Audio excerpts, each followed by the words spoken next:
What is the opportunity and what is the roadmap for blockchain being part of the media ecosystem? Well, first of all, there is a lot of interest. I've never seen anything like this in my career. And I think it's because those who lived through .com and saw eventually all the value creation that came down the road, see the analogs, and so everybody wants to know what their claim is.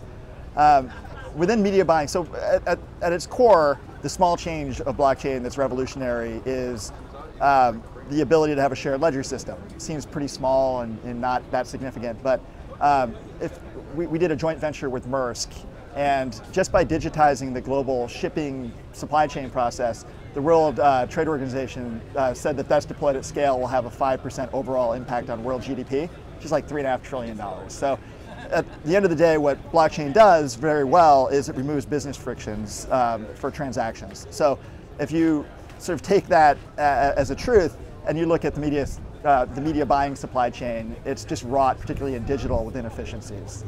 So we all know somewhere between 50 and 60 plus cents can disappear between the advertiser and the publisher, and 75% of ads are viewed for less than a second. So it begs the question, is that money really going, in the middle of the supply chain, really going to performance? And the true answer is, in many cases, we don't know, because we don't know what's happening to that money. We don't know between the DSPs and ad exchanges and SSPs, who's charging what and what services are providing and how that relates to performance. So what we're doing with MediaOcean, we're announcing today, is the beginning of a journey around really first starting with supply chain efficiency in two layers. The first being what we're doing specifically with MediaOcean, we've now announced with brands like Unilever and Kimberly-Clark and Kellogg's, around tracing the life cycle of the media buy, from budget to PO to authorization to the deal from the publisher all the way through invoicing and payments.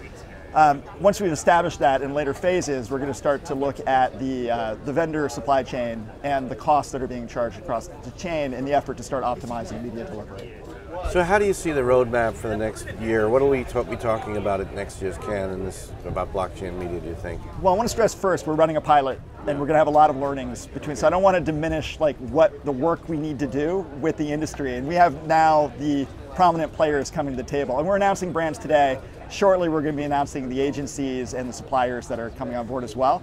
So I don't want to diminish. We're going to be in the trenches and getting our hands dirty for the next 6 months. But in parallel with that, so my role is I'm really responsible for driving the strategy and the investment case at IBM. And I will say that, I don't want to overplay the hand here, but I will say that we fully acknowledge at IBM that there's going to be a replatforming of the advertising industry.